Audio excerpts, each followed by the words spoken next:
Vision clarifies what needs to change. Once again, vision clarifies what needs to change. Moving towards vision will require change. In fact, lots of changes. Not all changes lead towards vision, but all vision require changes. A clarifying vision of a preferred future is more than more. Vision clarity isn't limited to more of what we have. Vision clarity can be something different and something better. We can be tempted to limit our vision to just seeing more people having more money and using more facility space. Vision is about a lot more than more. I think a lot of us are creatures of habit. We tend to exercise the same options even when we have more choices. We eat the same cereal and drink the same beverage. We buy the same soap. We use the same shampoo. Church world has not escaped the gravitational pull of exercising the same options over and over again. We have all seen some things that seem to work and experienced things that we enjoyed. So we are prone to keep doing the same things the same way. We aren't just prone to wander. We're prone to repetition. To be sure, change can make us feel anxious. And if nothing is consistent in our lives, we can feel disoriented and uncertain. So it can be preferable to mount the treadmill of tradition and move without moving forward. We tend to know what we like. In a favorite restaurant, we tend to order something we previously enjoyed. The waitstaff may inform us of specials. We don't really pay attention. We order what we like, and we're not disappointed or inspired or surprised. As a leader, when you consider changing something, it may frustrate those who like things just the way they are. People don't give up their personal preferences easily, and they can assume that the change you want to make is just your personal preference. Preference-driven people are not into taking turns. No doubt, God used something good to do something good, and we enjoyed it. It is easy to assume that if we do the same thing again, maybe God will do the same thing again. We can actually come to define repetition as faithfulness. This concept of faithfulness can be observed when someone recommends a new approach or a different option. That feeling of uncertainty or discomfort can be misdefined as feeling unfaithful. Faithfulness is really more about being obedient to what God has called us to do than it is about doing what we have always done. Here's a question to give some time thinking about. What if God's will actually required adjustment to our approaches over time? What if God is teaching us faith and obedience by taking us down some new paths and not just by retracing our steps from the past? Some people might not like changes because they don't like what they see. But I think some people might not like changes because they can't see how it will work. Maybe they've had no conversations about it or input into it. Our body changes over the years. We don't have as much input to that as we would like. Our company may change ownership and values. They probably didn't ask for our input. Our town may change due to economic challenges or opportunities. Change will happen. What is the change we prefer? We need a lot of clarity in conversations about this. The nation of Israel had traveled through the wilderness for 8 decades. 40 years earlier, they had the opportunity to move into the promised land. But they were insecure. It took a lot of years and a lot of lessons to get back to the place where they could make a different decision. The new generation determined they would obey the direction God gave them. As a result, they actually entered the promised land. Joshua 5 tells us that when they tasted the produce of the promised land, the manna stopped. For 8 decades, there had been one way to gather food. Go out of your tent and pick up a substance that had appeared on the ground.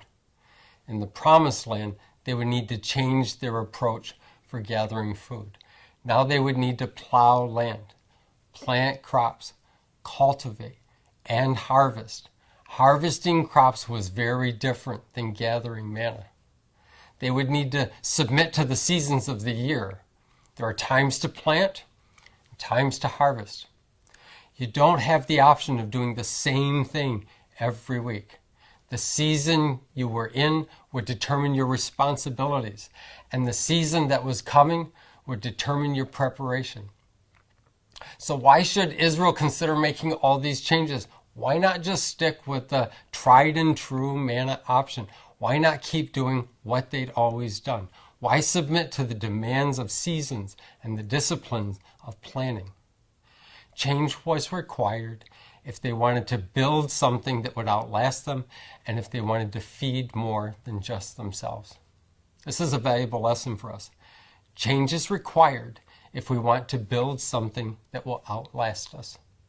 Things can die with us, or we could be willing to change our approach, change our tools, and change our strategy.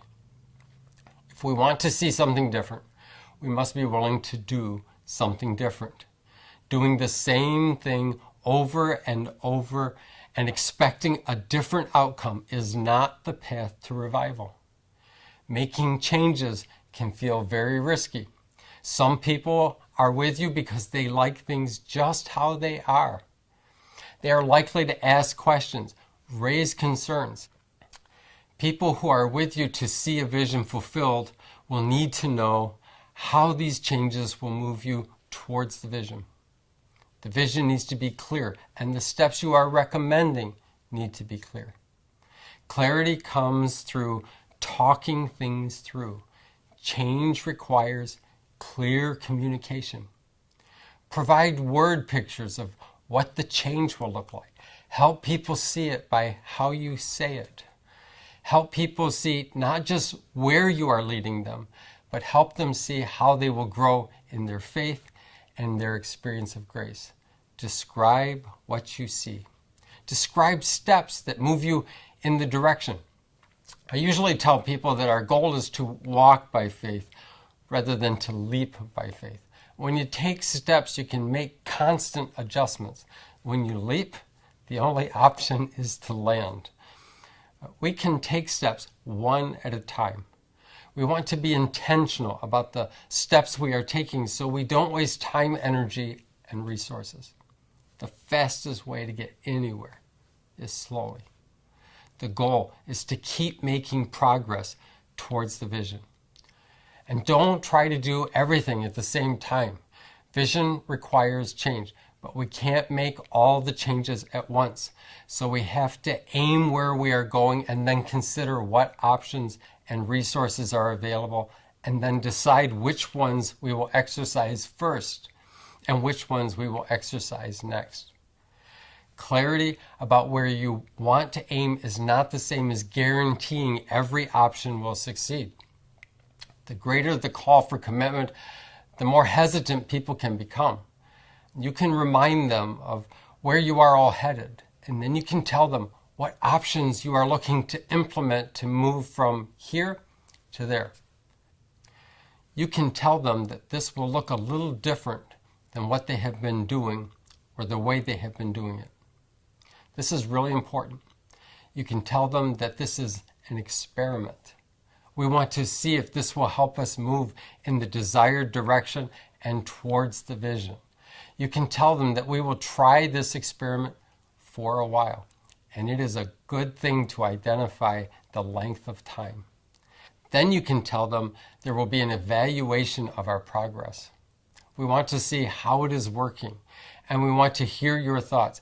When people realize this is a short-term commitment with an evaluation process built in, they'll be much more likely to consider change. And this is important. If what you are trying doesn't work, you can acknowledge that you tried really hard, and you can express gratitude for the effort individuals put in. You can refer to the evaluation process and acknowledge that this strategy did not accomplish what we had hoped for.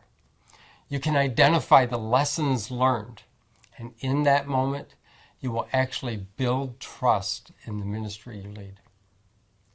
No vision will be realized without making changes. The changes are coming anyways. Why not pick the future you prefer and make the changes that will help you get there?